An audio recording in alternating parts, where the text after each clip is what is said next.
The sacred 18th century sage Rabbi Levi Yitzchok of Erditchov was sitting at his Seder one Pesach night.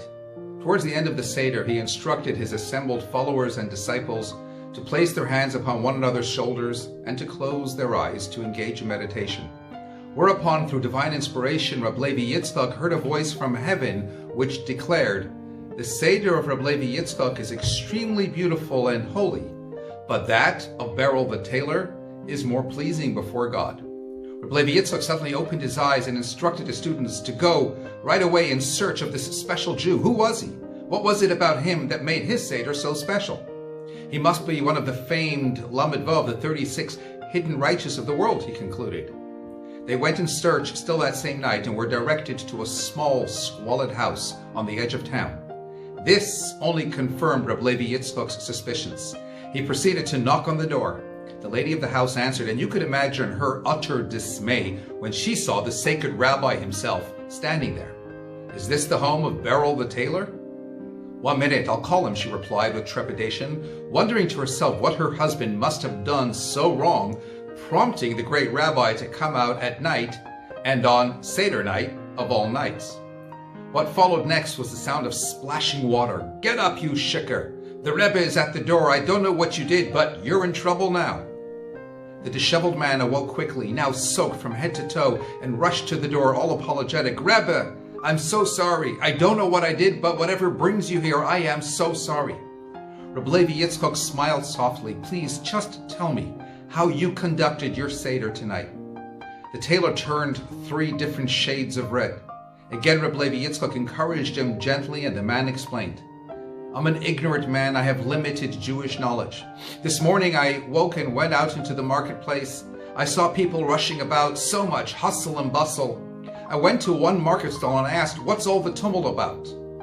And he looked at me and said, 'Oi, Beryl, did you forget? Tonight is Pesach.' And I immediately thought, 'Oh no, Gewalt, Pesach. I must get ready.' And then another thought dawned on me. Pesach means no daily cup of vodka for 8 days. So I did the most obvious and natural thing. I went home and I drank all 8 cups of vodka this morning. Needless to say, a little while later, I fell into a drunken stupor. My wife, bless her, she got everything ready for Seder night while I was sleeping. And then she came in with a bowl of water and threw it over me. Well, you saw how that happens. I immediately jumped up. 'It's Seder night. What's the matter with you? Wake up and celebrate.' So my head was swirling. I went to the table. I couldn't even think straight, let alone read any of the Haggadah. Besides, I'm pretty clueless about much of this stuff anyway. And so I proceeded to put the matzah in a bowl, threw in the maror, then the egg and the charasses. Then I poured in the wine and mixed it all up. And then I spoke to God as I am speaking to you, Rebbe, and I said, 'Dear God, I don't really know what to do. I don't really know how to celebrate. I don't really know how to read. What I do know is that years ago you sent Moshe Rabbeinu to take the Jews out from Egypt, and that you promised you will once again show us wonders by sending us Mashiach to take us out from our exile.' Then I tilted up the bowl, looked to the heavens, said L'chaim, and ate the whole thing down."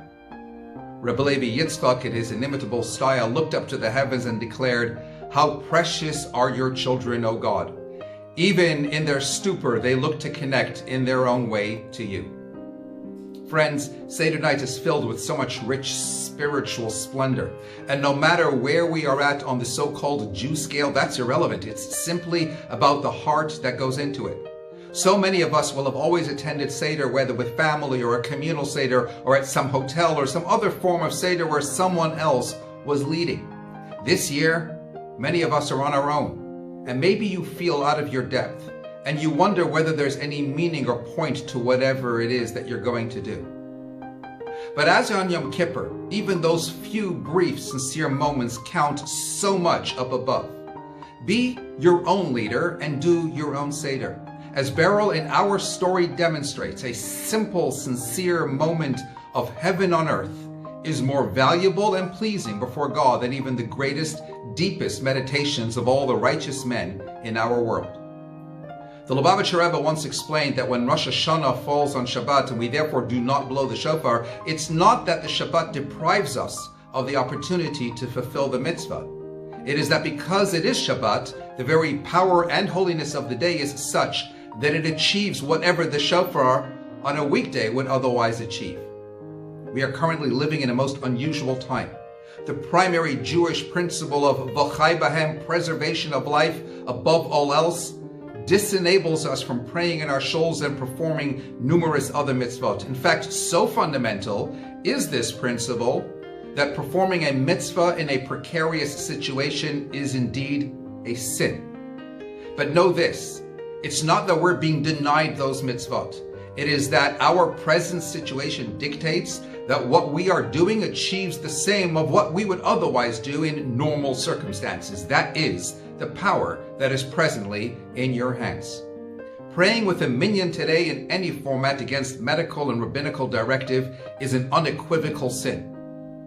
But right now, praying on your own, even in the absence of the energy associated with a minyan, can achieve the same, if not in fact more. A woman who was a member of the Chevra Kadisha for so many years, performing the Tahara, the ritual cleansing process, on countless other women before being laid to their final rest, sadly passed away last week from this wretched virus. Owing to circumstances and in keeping with government regulations, she could not have the Tahara herself beforehand. And I explained to her distraught son, the fact that this current climate in God's world has dictated the unprecedented situation where she cannot have a Tahara suggests that she is a very lofty soul that does not require that Tahara. And I believe that wholly and absolutely.